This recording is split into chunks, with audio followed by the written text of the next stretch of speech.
नमस्कार दोस्तों, स्वागत है आप सभी का आपके अपने ऐसे YouTube चैनल पर। दोस्तों, सब पढ़ो सब बड़ो में अभी जो जेल पहरी के जो एग्जामिनेशन है उसके अकॉर्डिंग जो नंबर ऑफ क्वेश्चंस हैं जो जनरली पूछे जा रहे हैं उसकी सेट प्रैक्टिस को लेकर मैं सामान्य ज्ञान के साथ आपके सामने हाजिर हूं और शुरू करते हैं ये 20 क्वेश्चनों का सिलसिला लगातार।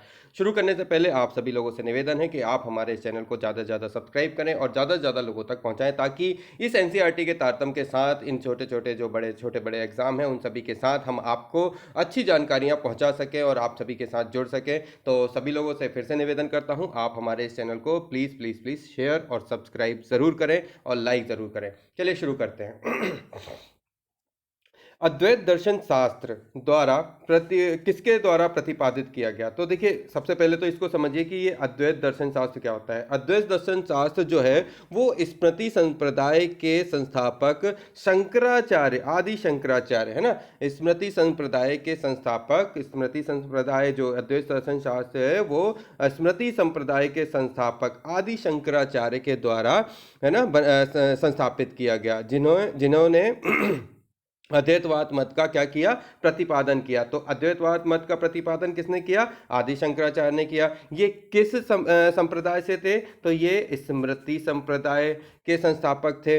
अब जो इन्होंने चार मठों का भी इनने क्या किया था? इन्होंने चार मठ बनाए। चार मठ थे इनके, उनके नाम सुनिए। सबसे पहले था ज्योतिष पीठ, ज्योतिष पीठ है ना। ज्योतिष पीठ जो था वो कहाँ पर था? बद्रीनाथ में। ओके। दूसरा था गोवर्धन पीठ, ये श्रृंगेरी में था। गोवर्धन पीठ ये श्रृंगेरी में था। ओके। और नेक्स्ट था शारदा पीठ, शारदा पीठ, ये शारदा पीठ कहाँ पर था? ये पुरी में। और जो श्रृंगेरी पीठ जो है वो कहाँ पर है? देखिए, श्रृंगेरी जो है, गोवर्धन पीठ श्रृंगेरी में है, लेकिन श्रृंगेरी पीठ है ना, श्रृंगेरी पीठ जो है वो कहाँ पर है? तो ये है द्वारिका में। तो ऐसे करके इन्होंने चार मठों का क्या किया? स्थापित किया। तो सबसे पहले था ज्योतिष पीठ बद्रीनाथ, दूसरा गोवर्धन पीठ श्रृंगेरी, तीसरा शारदा पीठ पुरी और चौथा श्रृंगेरी पीठ द्वारिका। तो ये चारों चीज़ों को मैंने बता दिया। तो इस क्वेश्चन का अच्छे से समझ लीजिएगा, जनरली पूछे जाने वाले क्वेश्चनों में ये क्वेश्चन अभी पूछे जा रहे हैं। नेक्स्ट क्वेश्चन है, प्रसिद्ध स्वतंत्रता सेनानी जो पंजाब केसरी के नाम से लोकप्रिय था वह कौन था? तो देखिए, बहुत सारे लोग जानते हैं लाल पाल बाल के बारे में ना, लाल बाल पाल। ठीक है, ये गरम दल के नेता से। इनमें जो लाला लाजपत राय, इनका नाम, इन किसके नाम से जानते हैं? पंजाब केसरी के नाम से जानते हैं। तो इनके बारे में जरा सुनिए। देखिए, लाला लाजपत राय जो थे उनका जन्म हुआ था, ये इनका जन्म जो था वो हुआ था 28 जनवरी 1865 को। कब हुआ था? 28 जनवरी 1865 को लाला लाजपत राय का जन्म हुआ। इन्हें पंजाब केसरी क्यों कहते हैं? इन्होंने क्या किया था? पंजाब नेशनल बैंक है ना, पंजाब नेशनल बैंक और लक्ष्मी बीमा कंपनी, क्या? लक्ष्मी बीमा कंपनी। कौन कौन? पंजाब नेशनल बैंक और लक्ष्मी बीमा कंपनी, इन दोनों की क्या करी थी इन्होंने, है ना, इनकी स्थापना करी थी। तो इनकी द्वारा जो स्थापना की गई वो कौन कौन सी थी? पंजाब नेशनल बैंक और लक्ष्मी बीमा कंपनी, इसकी जो है स्थापना करी। ये जो भारतीय राष्ट्रीय कांग्रेस के ये जो थे, ये भारतीय राष्ट्रीय कांग्रेस के क्या थे? गरम दल के नेता थे। कौन थे? ये गरम दल के नेता थे। ठीक है, जो कि लाल बाल पान में गिने जाते थे। अब एक जो महत्वपूर्ण बात जो मैं अब आपको बताने जा रहा हूँ, लाला लाजपत राय ने जो बुक लिखी वो जनरली पूछी जाती हैं। तो पहली बुक थी यंग इंडिया।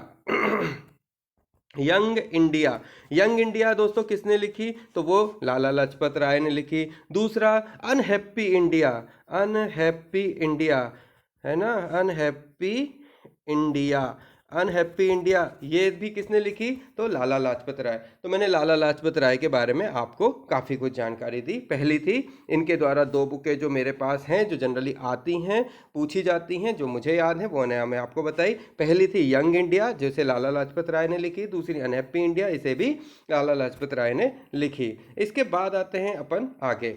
एक और बुक है जिसका नाम है the story of my experiment with truth, है ना, the story of my experiment with truth. ये पुस्तक किसने लिखी? तो दोस्तों ये पुस्तक बहुत सारे लोग जानते हैं। इस पुस्तक को महात्मा गांधी के द्वारा लिखा गया। ये वही पुस्तक है जिसमें उन्होंने अपनी जो एक्सपेरिमेंट विद ट्रुथ के बारे में मतलब अपनी जानकारियाँ डाली हैं। और इसके अलावा जैसे बहुत अच्छे राइटरों में खुशवंत सिंह, APJ अब्दुल कलाम, इनकी बुकें भी हैं। तो खुशवंत सिंह की जो बुक है उसके बारे में मैं आपको बताता हूँ। जनरली जो पूछी जाने वाली पुस्तक है तो वो है इंदिरा गांधी रिटर्न्स, है ना। जो इंदिरा गांधी रिटर्न रिटर्न, ये खुशवंत सिंह के द्वारा लिखी गई पुस्तक है जो ज़्यादातर पूछी जाती है। The company of women in Delhi. इसके अलावा APJ अब्दुल कलाम, जिन्होंने बुक लिखी थी इग्नाइटेड माइंड। तो ये अच्छी पुस्तकें हैं दोस्तों, इन्हें अगर मौका लगे तो पढ़िएगा जरूर। तो मैं फिर से तीनों को एक बार एलेबरेट वो कर देता हूँ। देखिए, महात्मा गांधी जो the story of my experiment truth, ये जो पुस्तक लिखी ये महात्मा गांधी ने लिखी। APJ अब्दुल कलाम जिन्होंने बुक लिखी वो था इग्नाइटेड माइंड। और तीसरी खुशवंत सिंह जिन्होंने बुक लिखी उसका नाम है इंदिरा गांधी रिटर्न। तो 3 बुक बता दी, the story of my experiment truth Mahatma Gandhi, APJ Abdul Kalam ignited mind, और खुशवंत सिंह की इंदिरा गांधी रिटर्न। ठीक है, नेक्स्ट आते हैं भारत में किस समुद्री तट कौन सा समुद्री तट सबसे लंबा समुद्री तट है? अगर आपको भारत के बारे में जानकारी है तो इसके बारे में देखें। तो भारत का जो ये दक्षिणी छोर है, जहाँ पर ये चेन्नई है, इस छोर पर, है ना, यहाँ पर 5 किलोमीटर से अधिक एरिया पे जो मरीना बीच है वो फैला हुआ है। और ये भारत का मरीना समुद्री तट सबसे लंबा समुद्री तट है ना। यह बीच जो है वो दक्षिण भारत के चेन्नई महानगर में है और ये बीच विश्व के सबसे लंबे तट बीच में से एक है। इसके अलावा जुहू बीच के बारे में आपने सुना होगा। तो जो जुहू बीच है उसमें क्या है, ये मुंबई में स्थित है और एक प्रमुख सागर का तट है। ये जो है वो क्या है, एक सागर का तट है ना। ये सागर तट है और ये जो फेमस है वो यहाँ की चौपाटी के लिए फेमस है ना। जुहू बीच की जो चौपाटी है वो ज़्यादातर फेमस है, ये प्रसिद्ध एरिया है वहाँ का, मुंबई का। इसके अलावा कोवलम कोवलम जो बीच है इसके बारे में जानकारी देता हूँ। यह बीच जो है वो केरल के तिरुवनंतपुरम जिले में स्थित है। तो कोवलम कहाँ है? केरल के तिरुवनंतपुरम में। ओके, तो केरल के तिरुवनंतपुरम में कोवलम बीच है। जुहू बीच जो है वो सागर तट है, कहाँ का? चौपाटी, मुंबई का। और मरीना बीच दक्षिण का है, मतलब ये क्या बोलते हैं, चेन्नई का है। ठीक है, तो इसके बारे में जानकारी ध्यान से रखिएगा। अगला क्वेश्चन चलते हैं। देखो भाई, ग्रीन हाउस गैस उत्सर्जन में खालिस्तान की मुख्य हिस्सेदारी है। तो ग्रीन हाउस गैसों में वैसे तो ये जितनी गैसें हैं, मीथेन, नाइट्रस ऑक्साइड और कार्बन डाइऑक्साइड, इन सभी गैसों की हिस्सेदारी होती है। लेकिन मुख्य रूप से carbon dioxide, nitrous oxide, methane, chlorofluorocarbon वाष्प आदि, ओजोन आदि जो हैं ग्रीन हाउस प्रभाव के लिए मेन गैसेस हैं। लेकिन जो मेन है वो क्या होती है, जब ग्रीन हाउस इफेक्ट होता है तो उसमें क्या होता है, जैसे है ना, जब पौधे अपना भोजन बनाते हैं तो उसमें 6 CO2 प्लस H2O, है ना, O2, ये क्या करते हैं, वो विमुक्त करते हैं। तो कार्बन डाइऑक्साइड जो है वो इनकी क्या है, carbon dioxide plus H2O, CO2 plus H2O plus, है ना। तो यहाँ पे जब वो खाना बनाते हैं तो C2H2O6 और फिर उसके बाद क्या रिलीज होता है, CO2, है ना, कार्बन डाइऑक्साइड। तो ये जो क्रियाएं हैं उनको थोड़ा सा देख लेंगे। लेकिन मेन जो मैं आपको बता रहा हूँ, इन गैसों का उत्सर्जन आम प्रयोग के उपकरणों के अलावा भी होता है। ठीक है, तो मेन जो ग्रीन हाउस गैस है वो कौन सी है, आपकी कार्बन डाइऑक्साइड। अब इसके अलावा जो गैसेस हैं, देखो मीथेन, नाइट्रस ऑक्साइड और कार्बन डाइऑक्साइड, इसके बारे में सुनो। तो जो घर के फ्रिज हैं, कंप्यूटर हैं, है ना, स्कूटर कार आदि हैं, इनसे कार्बन डाइऑक्साइड के उत्सर्जन का सबसे बड़ा स्रोत माना गया है। और इसके अलावा इस कार्बन डाइऑक्साइड का जो स्रोत है वो है कोयला उद्योग, है ना, आधिकारिक संयंत्र जो है, पेट्रोलियम ईंधन और परंपरागत चूल्हे हैं, ये सभी क्या करते हैं, इसको विमुक्त करते हैं ना, इसको छोड़ते हैं। अब मेन जो कहानी है इसके बारे में थोड़ा सा जानो। मीथेन गैस कहाँ पे उत्सर्जन होता है? तो मीथेन गैस जो पशुपालन जो होता है, जहाँ पर पशुपालन, वहाँ से मीथेन गैस का उत्सर्जन होता है। तो कभी अगर क्वेश्चन आता है कि मीथेन गैस के लिए कौन उत्तरदायी है, तो पशुपालन जो है वो उत्तरदायी है। Carbon dioxide green house gas के लिए उत्तरदायी है। इसके अलावा जो वायुमंडलीय जो इश्यूज हैं CO2 को लेकर, उसके लिए भी क्या है, CO2 है। नाइट्रस ऑक्साइड, ये तो N2O अभी सभी जानते हैं, अम्ल वर्षा और ये वो सब चीज़ों के लिए कहीं ना कहीं सब चीज़ें जवाबदार हैं। अगला क्वेश्चन चलते हैं, भारत छोड़ो आंदोलन किस वर्ष प्रारंभ हुआ? तो भैया भारत छोड़ो आंदोलन कब आरंभ हुआ? 8 अगस्त 1942, है ना। भारत छोड़ो आंदोलन यानी क्विट इंडिया मूवमेंट 8 अगस्त 1942 में प्रारंभ हुआ था, और जिसका 14 जुलाई 1942 को वर्धा में कांग्रेस की कार्य समिति में प्रस्ताव पारित किया गया था। तो इसको लागू करने से पहले कब, 14 जुलाई 14 जुलाई, है ना, 14 जुलाई 1942 को क्या किया गया था, वर्धा में, कहाँ पे, वर्धा में कांग्रेस की कार्य समिति के द्वारा इसका प्रस्ताव पारित किया गया था। उसके बाद भारत छोड़ो आंदोलन जो है 8 अगस्त 1942 को क्या कहते हैं, लागू किया गया। और उनका जो शीर्षक था यही था, भारत छोड़ो आंदोलन रखा गया था। और जिस प्रस्ताव में ये कहा गया था वो था, अंग्रेज अपना भारत से नियंत्रण हटा लें, ये चीज उसमें कही गई थी। तो आगे आप बढ़ते हैं। ईरान की मुद्रा क्या है? तो ईरान की जो है वो रियाल है। ईरान जो है मध्य पूर्वी एशिया में आता है, और यह देश की जो मुद्रा है वहाँ की ईरानियत रियाल है ना, कहीं कहीं लिखा होगा, देखते हैं। ईरानियत रियाल है, यहाँ की जो मुद्रा है वो क्या है, ईरानियत रियाल है। और ईरान की जो राजधानी है वो है तेहराना, ईरान की राजधानी तेहराना है। और यहाँ का धर्म क्या है, इस्लाम। सॉरी। नेक्स्ट आते हैं, अगला क्वेश्चन। पानी पी लिया जाए, है ना। नेक्स्ट अगला क्वेश्चन, गुलाम वंश का अंतिम शासक जिसने हरियाणा के जंगल कटवा दिए एवं अत्याचार किए वो कौन था? तो भैया गुलाम वंश का जो शासक था बलबन, है ना, बलबन का वास्तविक नाम जो था वो क्या था, बहाउद्दीन। क्या था, बहाउद्दीन।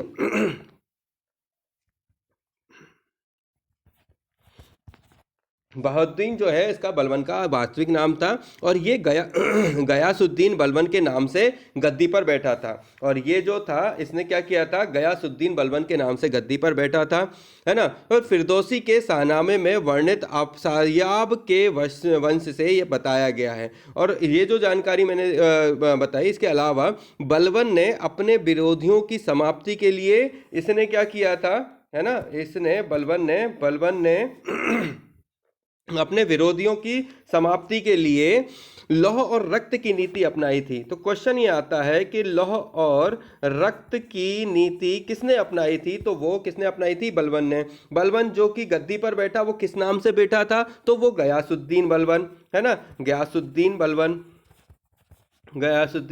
बलबन के नाम से बैठा था। इसका ओरिजिनल नाम क्या था? तो उसका वास्तविक नाम था बहाउद्दीन। ठीक है, तो इसका वास्तविक नाम क्या हो गया, बहाउद्दीन। ये गुलाम वंश का कौन सा शासक था? तो ये अंतिम शासक था। ठीक है, और क्या किया था इसने, क्या किया था, इल्तुतमिश के परिवार के सभी सदस्यों को मरवा दिया था। इसने क्या किया था, इल्तुतमिश के परिवार के सभी सदस्यों को मरवा दिया था। और बलबन ने राज्य में देवीय राजस्व के सिद्धांत का प्रतिपादन किया था। और बलबन ने पारसी नववर्ष की शुरुआत पर मनाए जाने वाले उत्सव नौरोज की भारत में शुरुआत की थी। तो क्वेश्चन आता है कि नौरोज की स्थापना किसने की थी? तो भाई साहब इसे किसने की थी, बलबन ने की थी। और ये क्या था, ये था पारसी नववर्ष की शुरुआत पर मनाए जाने वाला उत्सव। तो नौरोज क्या था, नौरोज पारसी ये था पारसी, है ना, पारसी नववर्ष की शुरुआत पर मनाए जाने वाला एक त्योहार था, पारसी नववर्ष पर मनाए जाने वाला एक उत्सव था। तो ये नौरोज उत्सव कौन लेकर आया? तो वो लेकर आया भैया बलबन लेकर आया। ये नौरोज उत्सव होता क्या है? तो ये पारसी नववर्ष पर मनाया जाने वाला एक उत्सव था। बलबन ने हरियाणा में व्यापक अत्याचार किया और इसी ने ही हरियाणा के जंगल कटवा दिए थे और क्या किए थे? अत्याचार किया था, है ना। तो ये पूरी जानकारी बलबन के बारे में मैंने दी। अब इसको एक बार रिवाइज करा देता हूँ। देखिए, सबसे पहले मैंने बताया इसका जो वास्तविक नाम था बहाउद्दीन था। गयासुद्दीन बलबन का नाम जो गद्दी पर बैठा तो गयासुद्दीन के नाम से बैठा, है ना। उसके बाद ये जो इसने अपने विरोधियों से लड़ने के लिए लौह और रक्त की नीति अपनाई, है ना। लौह और रक्त की नीति अपनाई इसने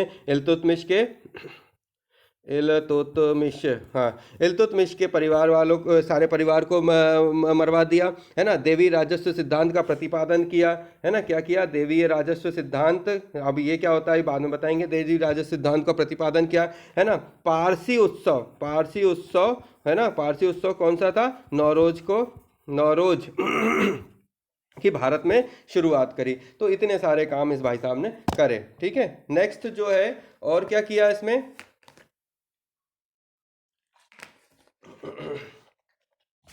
नेक्स्ट आते हैं अगला क्वेश्चन। मिशन इंद्रधनुष किस विभाग से संबंधित है? तो मिशन इंद्रधनुष जो है वो स्वास्थ्य विभाग से संबंधित है। इसके अनुसार क्या है कि इसके अनुसार भारत सरकार के केंद्रीय स्वास्थ्य एवं परिवार कल्याण मंत्रालय द्वारा इसे शुरू किया गया है। इसे किसके द्वारा क्या है? भारत सरकार की केंद्रीय स्वास्थ्य एवं परिवार कल्याण के द्वारा इसको शुरू किया गया है। इंद्रधनुष के 7 रंगों के समान इस मिशन इंद्रधनुष का मुख्य उद्देश्य सन 2020 तक उन सभी बच्चों का टीकाकरण करना है जिन्हें टीके नहीं लगते हैं या जिन्हें 7 तरह की बीमारियों को रोकने वाले टीके सही ढंग से नहीं लगे हैं। यह मिशन जो है कब शुरू हुआ था? तो ये हुआ था 25 दिसंबर 2014 को। उद्देश्य क्या था कि 2020 तक वो सभी लोग जिनको टीके ढंग से नहीं लगे हैं या जितने भी लोग हैं उन बच्चों को टीकाकरण करना। और इसकी जो शुरुआत थी वो केंद्रीय स्वास्थ्य मंत्री जेपी नड्डा द्वारा सुशासन दिवस पर आरंभ किया था। इसे किसने किया था? जेपी नड्डा द्वारा सुशासन दिवस पे इसको शुरू किया था। जेपी नड्डा द्वारा सुशासन दिवस पर शुरू किया था। अब ये सुशासन दिवस कब था? वही बताया मैंने, 25 दिसंबर 2014 को मनाया गया था। तो 25 दिसंबर का दिन क्या मनाते हैं? सुशासन दिवस के रूप में मनाते हैं। 25 जनवरी होना चाहिए वैसे तो ये, चलो जाने तो देखते हैं। और अगर कोई इशू हो तो आप मैसेज करिएगा, हम देखेंगे फिर बाद में।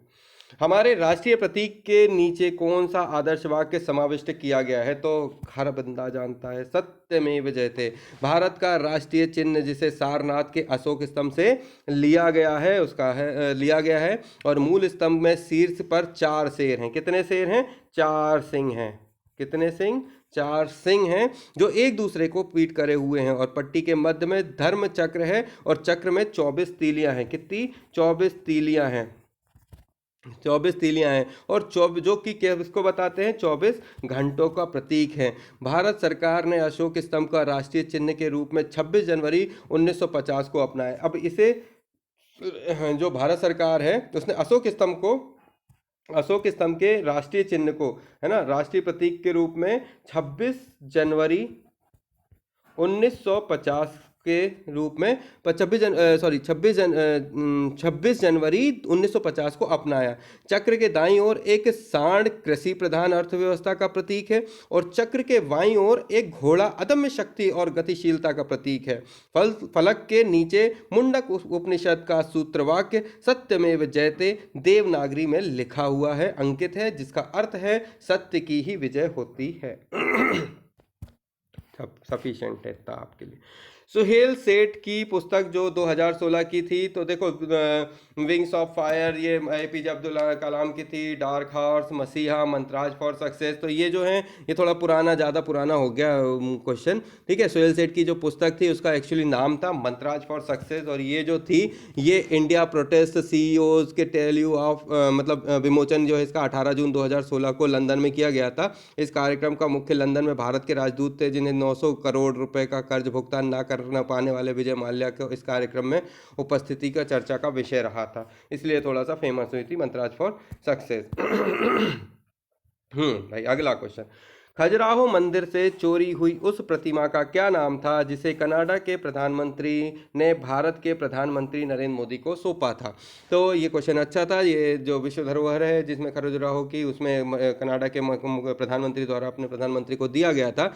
तो इसमें यह था कि कनाडा की यात्रा पर गए प्रधानमंत्री मोदी, नरेंद्र मोदी जी को कनाडा के प्रधानमंत्री, जो कि उस समय स्टीफन हार्पर द्वारा पैरेट लेडी नाम से मशहूर मूर्ति भेंट की गई थी, और यह मूर्ति मध्य प्रदेश के खजुराहो से चोरी हो गई थी। अतः यह मूर्ति भारतीय पुरातत्व सर्वेक्षण विभाग को संग्रहालय में सौंप दी गई है। तो इस पूरा क्या था? Parrot lady. इनमें से कौन सी पुस्तक कालिदास द्वारा नहीं लिखी गई है? तो देखो, मेघदूतम, कुमार संभवम, ऋतु संभवम, ये सभी जो है कालिदास द्वारा लिखी गई हैं। उत्तर रामचरितमानस जो है वो तुलसीदास द्वारा लिखी गई है। तो ये जो है अपनी जानकारी के लिए आप ध्यान रखें। उत्तर रामचरितमानस जो है महाकवि भवभूति का प्रसिद्ध संस्कृत नाट्य है। सॉरी, मैंने गलत, उत्तर रामचरितमानस जो है वो क्या है? महाकवि भवभूति का प्रसिद्ध संस्कृत नाट्य है, जिसके 7 अंकों में राम के उत्तर जीवन की कथा वर्णित है।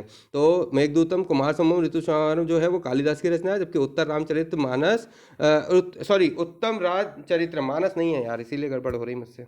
ये उत्तर रामचरित्रम ये जो है भवभूति का संस्कृत नाटक है, जिसमें 7 अंकों के राम जिनके 7 अंकों में राम के उत्तर जीवन की कथा है। मतलब 7 अध्याय हैं जिसमें राम के जीवन का है। तो उत्तर रामचरितम जो है वो किसकी रचना है? भवभूति का संस्कृत नाट्य है, भवभूति की रचना है, और ये प्रसिद्ध संस्कृत नाट्य है।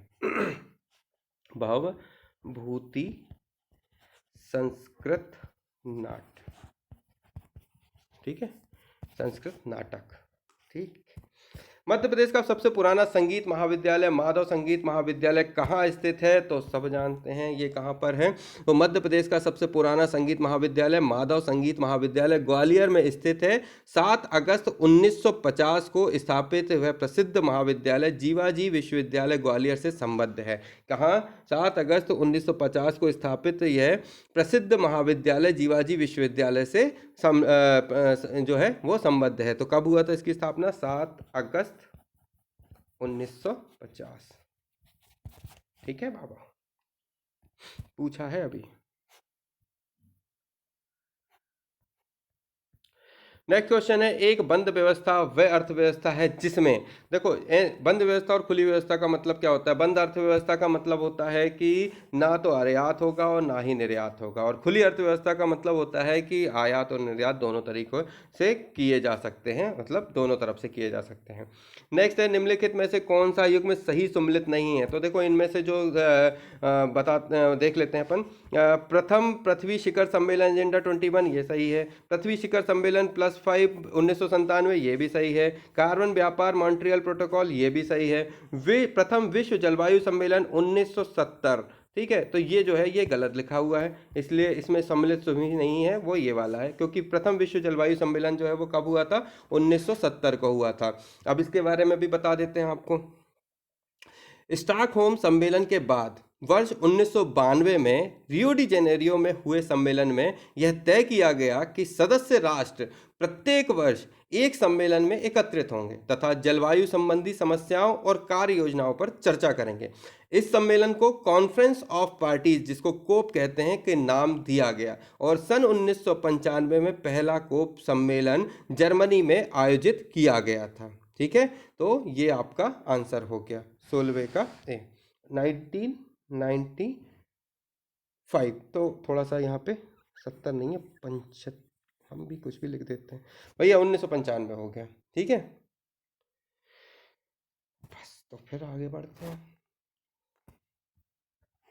अंतर्राष्ट्रीय मुद्रा कोष से संबद्ध निम्नलिखित से कौन सा कथन सही है? तो इनमें से कौन सा कथन सही है? देखो, यह केवल सदस्य देशों को ही ऋण प्रदान करता है, यही बात सही है। अंतर्राष्ट्रीय मुद्रा कोष क्या है भाई? एक जगह पे सब लोगों ने पैसे इकट्ठे हैं, और ये जो लोग सदस्य हैं वही एक दूसरे को केवल सदस्य देश ही इससे ऋण जो है प्रदान करता है। मतलब ये है कि 27 जनवरी 1945 को स्थापित अंतर्राष्ट्रीय मुद्रा कोष एक अंतर्राष्ट्रीय संस्थान है। कब? 27 दिसंबर 1945 को अंतर्राष्ट्रीय मुद्रा कोष जो है एक अंतर्राष्ट्रीय संस्था है जो सदस्य देशों की वैश्विक आर्थिक स्थिति पर नजर रखने का काम करती है और ये अपने सदस्य देशों को आर्थिक और तकनीकी सहायता प्रदान करती है और इसका मुख्यालय जो है संयुक्त राज्य अमेरिका, राजधानी वाशिंगटन डीसी में है। तो ये कब हुआ? 27 दिसंबर 1945। 27 दिसंबर 1945 क्या होते हैं? सदस्य देशों की जो है उनकी आर्थिक और तकनीकी सहायता को प्रदान करने के लिए इसको बनाया गया है। तो जो लोग एक दूसरे मतलब इसमें सदस्य हैं उनकी आर्थिक और तकनीकी नीतियों को सहायता प्रदान करता है। उसका जो मुख्यालय है वो यूएसए में है ना, वाशिंगटन यूएसए, उत्तर संयुक्त राज्य अमेरिका है, संयुक्त राज्य अमेरिका की राजधानी वाशिंगटन डीसी में। ओके, अब ये 2016 वाला तो छोड़ दो क्वेश्चन। आईपीएल 2016 के फाइनल मैच में स्टेडियम, ये भी छोड़ दो। हाँ, ये एक अच्छा क्वेश्चन है। रश्मि रेखा नामक पुस्तक का लेखक कौन है? तो देखो, रश्मि रेखा जो पुस्तक है वो है बाल कृष्ण शर्मा नवीन की। किसकी है? बाल कृष्ण शर्मा, अरे रुको दादा,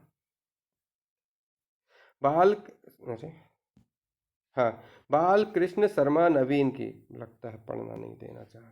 बाल कृष्ण शर्मा नवीन की रचना है। इसमें क्या था कि 8 दिसंबर 8 दिसंबर 1897, 8 दिसंबर 1897 को मध्य प्रदेश के ग्वालियर, ये बंदा ग्वालियर है ना, मध्य प्रदेश के ग्वालियर में जन्मे प्रसिद्ध पत्रकार राजनीतिज्ञ कौन थे? बाल कृष्ण शर्मा नवीन। इनकी रचनाएं क्या क्या थी? रश्मि रेखा, अपलक, अपलक, कलर बदल लेते हैं देखने लगेगा, है ना, अपलक, उसके बाद क्वासी और उर्मिला और रश्मि रेखा, ये इनकी जो है प्रसिद्ध रचनाएं थीं। तो दोस्तों, मेरे जो प्रश्न है वो मैं आपके लिए लेकर आया। मेरे इस चैनल को सब्सक्राइब करिए और ज़्यादा से ज़्यादा लोगों तक शेयर करिए। आपके लिए और भी चीज़ें हाजिर रहेंगी। आप हमें मैसेज और कमेंट कर सकते हैं और साथ ही हमारे चैनल को ज़्यादा से ज़्यादा शेयर कर सकते हैं। आप सभी का साथ हमारे साथ बना रहे, ऐसी अच्छी चीज़ें, जानकारी मैं आपको लेकर आता रहूँगा। नेक्स्ट जो रहेगा वो हमारा हिंदी का पोर्शन रहेगा, तो हिंदी के पोर्शन को भी आप ज़रूर देखिएगा। जब तक कुछ खास नया नहीं है, लेते हैं इजाज़त। जय हिंद, जय भारत। थैंक यू दोस्तों।